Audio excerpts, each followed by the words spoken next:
Students, आज हम पढ़ेंगे application of genetically modified bacteria के बारे में। सबसे पहले अगर हम डिफाइन करें कि बैक्टीरिया क्या है, तो बैक्टीरिया कहते हैं माइक्रो ऑर्गेनिजम्स को। ये ऐसे ऑर्गेनिजम्स होते हैं जो हम आम आंख से नहीं देख सकते, और जब बैक्टीरिया का हम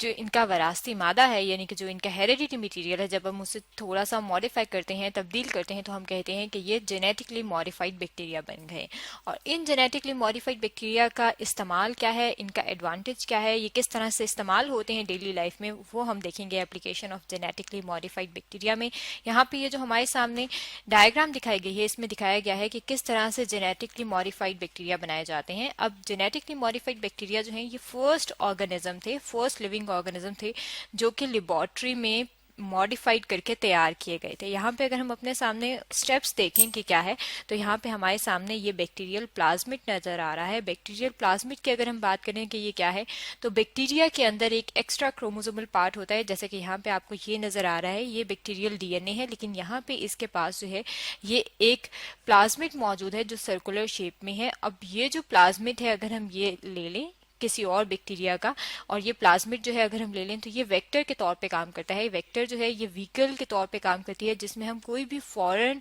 ऑर्गेनिज्म जो है, यानी कि कोई भी फॉरेन जीन जो है किसी दूसरे ऑर्गेनिज्म से ली हुई, जो उनका जो हेरिडिटी मटेरियल है उसका सेगमेंट जिसे जीन कहा जाता है, वो इंसर्ट कर सकते हैं। यहाँ पे ये इंसुलिन जीन जो है वो इंसर्ट कर रहे हैं। अब इंसुलिन जीन जो है ये ह्यूमन सेल से ली जाती है, इंसान से ली जाती है, और अगर हम इसका ये सेगमेंट इस प्लाज्मिड के अंदर डाल दें, तो ये प्लाज्मिड जो है ये रिकॉम्बिनेंट प्लाज्मिड बन जाता है। और ये रिकॉम्बिनेंट प्लाज्मिड जब बैक्टीरिया के अंदर जाता है, तो हम उसे कहते हैं कि ये रिकॉम्बिनेंट बैक्टीरिया है, यानी कि ये रिकॉम्बिनेंट बैक्टीरिया को ही हम कहते हैं कि ये जेनेटिकली मॉडिफाइड बैक्टीरिया है। अब ये जो जेनेटिकली मॉडिफाइड बैक्टीरिया है, अगर हम इसका एडवांटेज देखें, तो यहाँ पे आपने देखा था कि हमने इस वेक्टर के अंदर हमने इंसुलिन जीन जो है वो ऐड की थी। अब अगर हमने इसके अंदर इंसुलिन जीन ऐड की है, तो इसका मतलब है कि बैक्टीरिया जो है उनके अंदर जब हम इंसुलिन जीन डाल देते हैं, तो हम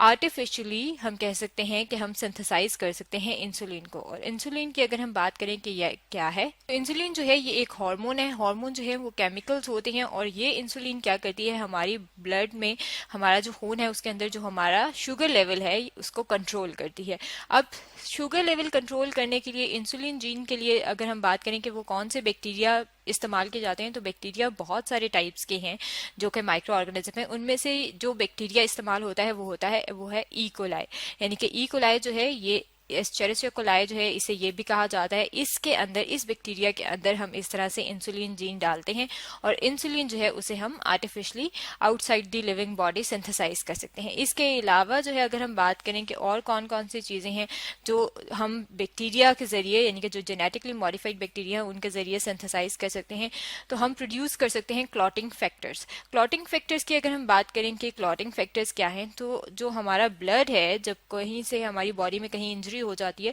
तो वो वहां पे हीलिंग होती है। और जब हीलिंग होती है, तो हीलिंग किस वजह से होती है, क्लॉटिंग फैक्टर्स की वजह से। अब क्लॉटिंग फैक्टर्स जो हैं, अगर हम एक डिजीज की बात करें हीमोफीलिया, तो हीमोफीलिया की ट्रीटमेंट में जो है वो क्लॉटिंग फैक्टर्स जो है वो नहीं होते। इसलिए जब हम हीमोफीलिया डिजीज जो है इसकी ट्रीटमेंट करवा रहे होते हैं, तो हम जेनेटिकली मॉडिफाइड बैक्टीरिया इस्तेमाल करते हैं, जिनमें जो है हम क्लॉटिंग फैक्टर्स जो हैं वो इस्तेमाल करते हैं। इसके अलावा अगर हम बात करें कि और कौन कौन सी चीजें हैं जो हम सिंथेसाइज कर सकते हैं, तो ह्यूमन ग्रोथ हार्मोन जो है वो भी हम जो है वो जेनेटिकली मॉडिफाइड बैक्टीरिया से ले सकते हैं। और ह्यूमन ग्रोथ हार्मोन की अगर हम बात करें, तो ये ह्यूमंस के अंदर, इंसानों के अंदर उनकी ग्रोथ में हेल्प करते हैं, जिसकी वजह से उनका जो है उनका वेट बढ़ता है और उनका साइज बढ़ता है, हाइट बढ़ती है इंसानों में। तो अगर हम एक डिजीज की बात करें जिसे कहा जाता है ड्वार्फिज्म, तो ड्वार्फिज्म जो है इसमें क्या होता है कि हाइट कद जो है वो छोटा रह जाता है, जसामत जो है वो छोटी रह जाती है। अब इसकी ट्रीटमेंट के लिए, यानी कि इसके इलाज के लिए हम क्या करते हैं कि जेनेटिकली मॉडिफाइड बैक्टीरिया लेते हैं, जिनमें ह्यूमन ग्रोथ हार्मोन्स जो है हम सिंथेसाइज कर सकते हैं।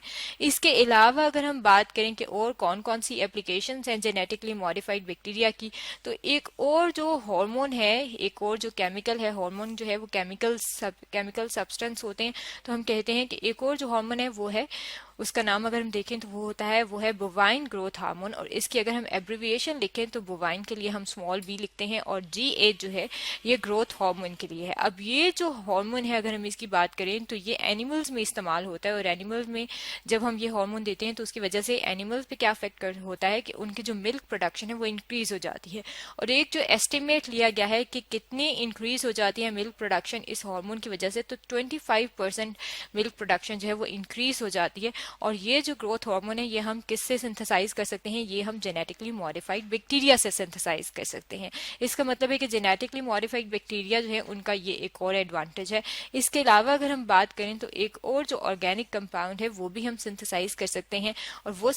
ऑर्गेनिक कंपाउंड जो है वो कौन सा है, वो है फिनाइल एलानाइन। अब अगर हम बात करें ऑर्गेनिक कंपाउंड की कि ऑर्गेनिक कंपाउंड जो है वो क्या है, तो ऑर्गेनिक कंपाउंड जो है ऐसे कंपाउंड होते हैं जिनके अंदर कार्बन, हाइड्रोजन, ऑक्सीजन और नाइट्रोजन मौजूद होती है, यानी कि इनकी कंपोजिशन में ये एलिमेंट जो है शामिल होते हैं। अब फिनाइल एलानाइन जो है ये जो ऑर्गेनिक कंपाउंड है इसका काम क्या है कि ये जो है ये आर्टिफिशियल स्वीटनर में इस्तेमाल होता है, यानी कि जो मसनूई तौर पर स्वीटनर्स तैयार किए जाते हैं उनमें फिनाइल एलानाइन इस्तेमाल किया जाता है। और एक जो सबसे इम्पॉर्टेंट जो आर्टिफिशियल स्वीटनर है अगर उसकी बात करें तो न्यूट्रा स्वीट जो है ये भी आर्टिफिशियल स्वीटनर्स हैं, और उसमें फिनाइल एलानाइन इस्तेमाल होता है। और ये फिनाइल एलानाइन की अगर हम बात करें तो ये हम जेनेटिकली मॉडिफाइड बैक्टीरिया से हासिल करते हैं। इसके अलावा अगर हम बात करें कि जेनेटिकली मॉडिफाइड बैक्टीरिया जो है उनका और क्या काम है, तो ये जो माइनिंग में हेल्प करती है। माइनिंग क्या होती है, माइनिंग जो है इसमें हम मेटल्स एक्सट्रैक्ट करते हैं, और वो मेटल्स जो हैं अगर हम उनकी बात करें यानी कि धातुओं की बात करें कि कौन कौन सी मेटल्स जो हैं वो हम जमीन से एक्सट्रैक्ट कर सकते हैं, निकाल सकते हैं, तो वो है कॉपर, यूरेनियम और गोल्ड। यानी कि गोल्ड, यूरेनियम और कॉपर जो है जब जमीन में मौजूद होती हैं तो कुछ जेनेटिकली मॉडिफाइड बैक्टीरिया होते हैं उनके अंदर ये एबिलिटी होती है कि वो इनको जो है एब्जॉर्ब कर सकते हैं, और जब वो इनको एब्जॉर्ब कर लेते हैं तो हम ये जो मिनरल्स हैं ये जो हमारे पास मेटल्स हैं ये हम एक्सट्रैक्ट कर लेते हैं उन जेनेटिकली मॉडिफाइड बैक्टीरिया से। इसके अलावा अगर हम बात करें कि और कौन से जेनेटिकली मॉडिफाइड बैक्टीरिया की एप्लीकेशंस है, तो कुछ जेनेटिकली मॉडिफाइड बैक्टीरिया जो हैं वो ऐसे होते हैं कि उनके अंदर ये एबिलिटी होती है कि वो केमिकल मटेरियल्स को डिग्रेड कर सकते हैं। डिग्रेड का मतलब है कि अगर हम बात करें कि किस तरह से डिग्रेड करेंगे, तो हम कहते हैं कि या तो वो उसको खत्म कर देते हैं या फिर क्या करते हैं या उसको काट लेते हैं। अब अगर हम कटिंग की बात करें कि किस तरह से है, या फिर हम बात करें कि किस तरह से किसी चीज को खत्म कर लेते हैं, तो हमने देखा होगा कि जब ऑयल स्पिल्स होते हैं बीचेस पे, जब कोई भी ऑयल टैंकर्स वगैरह जा रहे होते हैं और ऑयल स्पिल्स हो जाते हैं, और बीचेस जो होते हैं जो समंदरी इलाके होते हैं उनके पास जो मौजूद होते हैं वहां पे जब तेल गिर जाता है तो उसके लिए क्या किया जाता है कि वो जो ऑयल है ये क्या है, ये एक केमिकल मटीरियल है और इसको खत्म किया जाता है वहां से। अब उसको वहां से खत्म कैसे किया जाता है कि कुछ ऑयल ईटिंग बैक्टीरिया होते हैं, इनके कुछ ऐसे बैक्टीरिया होते हैं जो कि जेनेटिकली मॉडिफाइड किए जाते हैं, और उनको जब जेनेटिकली मॉडिफाइड किया जाता है तो वो क्या होते हैं, वो ऑयल ईटिंग होते हैं, यानी कि वो अपनी न्यूट्रिशन के लिए, अपनी खुराक के लिए ऑयल इस्तेमाल करते हैं। और जब ये ऑयल ईटिंग बैक्टीरिया हम उन ऑयल स्पिल्स जहाँ पे बीचेस में हुआ होता है वहां पे करते हैं तो हम ऑयल को वहां से खत्म कर देते हैं। इसके अलावा अगर हम बात करें कि जेनेटिकली मॉडिफाइड बैक्टीरिया जो है उनका और क्या एडवांटेज है, तो जेनेटिकली मॉडिफाइड बैक्टीरिया जो है वो इंसेक्ट किलिंग टॉक्सिन्स प्रोड्यूस करते हैं, यानी कि ऐसा जहर प्रोड्यूस कर सकते हैं कुछ बैक्टीरिया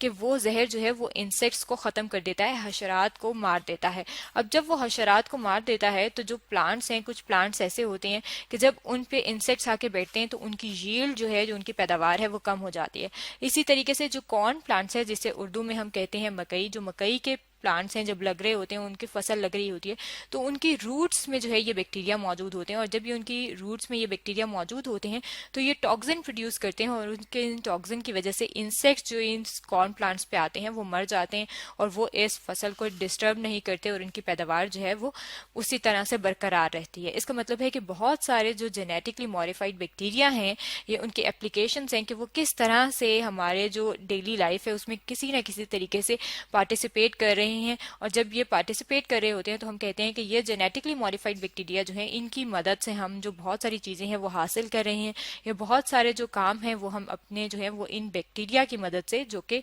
जेनेटिकली मॉडिफाइड बैक्टीरिया उनकी मदद से कर रहे हैं। तो स्टूडेंट्स आज हमने पढ़ा है application of genetically modified bacteria के बारे में।